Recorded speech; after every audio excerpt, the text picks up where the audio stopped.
বৈষম্য বিরোধী ছাত্র আন্দোলনের আহ্বায়ক হাসনাত আব্দুল্লাহ জাতীয় নাগরিক কমিটির মুখ্য সংগঠক সার্জিস আলমকে আটক করেছে ঢাকা মহানগর গোয়েন্দা পুলিশ ডিবি। তাদেরকে রাজধানীর মিন্টো রোডে ডিএমপির ডিবি কার্যালয়ে নেওয়া হয়েছে বলে জানা গেছে। সার্জিস আলম সহ ৪৫ জনের পাসপোর্ট জব্দ করেছে বাংলাদেশ সেনাবাহিনী। তারা ইউরোপে যাওয়ার প্রস্তুতি নিচ্ছিলেন। হাসনাত সার্জিসদের ভবিষ্যৎ নিয়ে চিন্তার ভাঁজ লক্ষ্য করা গেছে অনেকের কপালে। হাসনাত, সার্জিস, আসিফ, নাহিদদের আগামী প্ল্যান কি, এটা নিয়েই দিন দিন কৌতূহল বাড়ছে।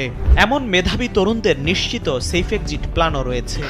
সম্মানিত দর্শক, এবার কঠিনভাবে ফেঁসে গিয়েছেন প্রধান দুই সমন্বয়ক হাসনাত এবং সার্জিস। ইতিমধ্যে কিন্তু তারা দেশ থেকে পালানোর সময় তাদেরকে গ্রেপ্তার করেছেন এয়ারপোর্টে সেনাবাহিনী। দর্শক, এই ভিডিওতে আপনারা দেখতে পারবেন তারা এবার কঠিনভাবে ফেঁসে গিয়েছেন।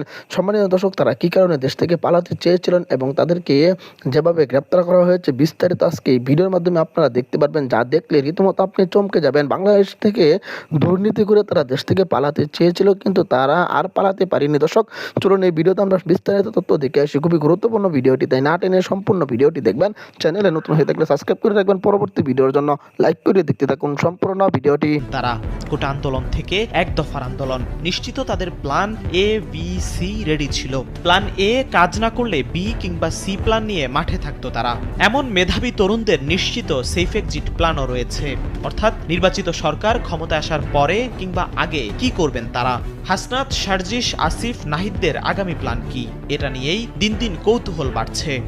হাসিনা সরকার পতনের পর থেকে এখন অবধি বৈষম্য বিরোধী ছাত্ররা চিৎকার করেই বলছেন কাউকে ছাড় দেবেন না তারা, অর্থাৎ নির্বাচিত সরকার ক্ষমতায় আসার পর তারাও যদি কোনো ভুল করে তাহলে রুখে দাঁড়াবেন হাসনাত, সার্জিসরা।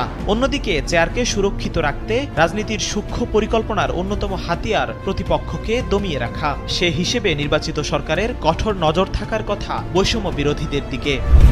যারা শেখ হাসিনার মতো ক্ষমতাধরকে মাত্র ১ মাসের আন্দোলনে পালিয়ে যেতে বাধ্য করেছে, তাদের বিষয়ে যে কোনো রাজনৈতিক দলই সচেতন থাকবে।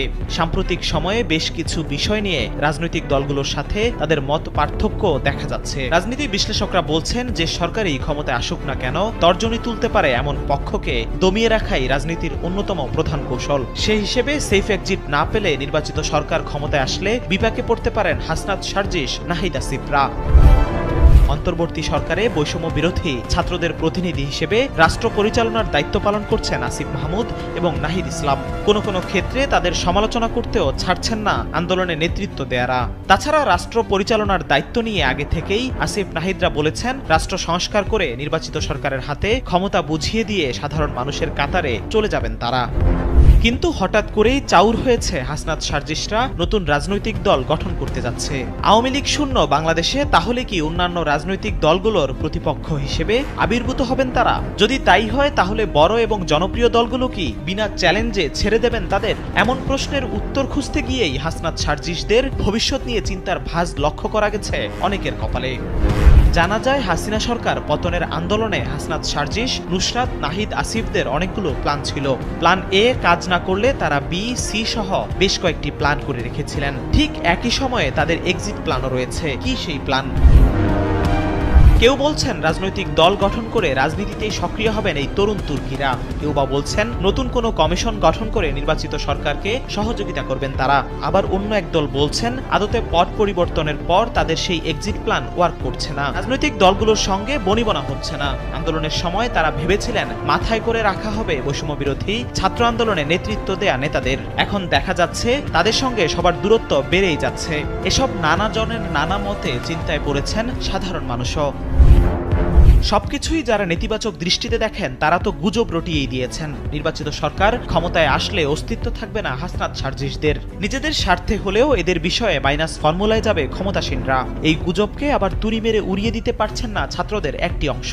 যে কারণে সেফ এক্সিট হিসেবে রাজনৈতিক দল গঠন করে ঐক্যবদ্ধ থাকার চিন্তাই এখন তাদের অন্যতম টার্গেট। এমনটাই আলোচনা হচ্ছে বিভিন্ন মহলে। তবে নির্বাচনে অংশ নিয়ে ভালো ফলাফল বের করে আনা যে কোনো নতুন দলের পক্ষে কঠিনই শুধু নয়, অসম্ভবই বলা যায়। রাষ্ট্র পরিচালনার দায়িত্ব নেয়া কিংবা পাওয়া আরও দুষ্কর। সুতরাং রাজনৈতিক দল গঠন করে যে হাসনাত, সার্জিসরা ভালো কিছু করতে পারবেন এমনটা মনে করছেন না বিজ্ঞরা। তাহলে কি তাদের পরবর্তী প্ল্যান? সেদিকেই তাকিয়ে আছেন সাধারণ মানুষ।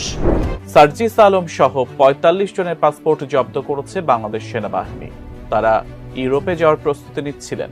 কদিন ধরে এমন একটি সংবাদ সামাজিক যোগাযোগ মাধ্যমে ছড়িয়ে পড়েছে, যেখানে দাবি করা হচ্ছে জাতীয় নাগরিক কমিটির মুখ্য সংগঠক ও জুলাই শহীদ স্মৃতি ফাউন্ডেশনের সাধারণ সম্পাদক সার্জিস আলম সহ ৪৫ ব্যক্তির পাসপোর্ট জব্দ করেছে বাংলাদেশ সেনাবাহিনী। আসলেই কি তাই?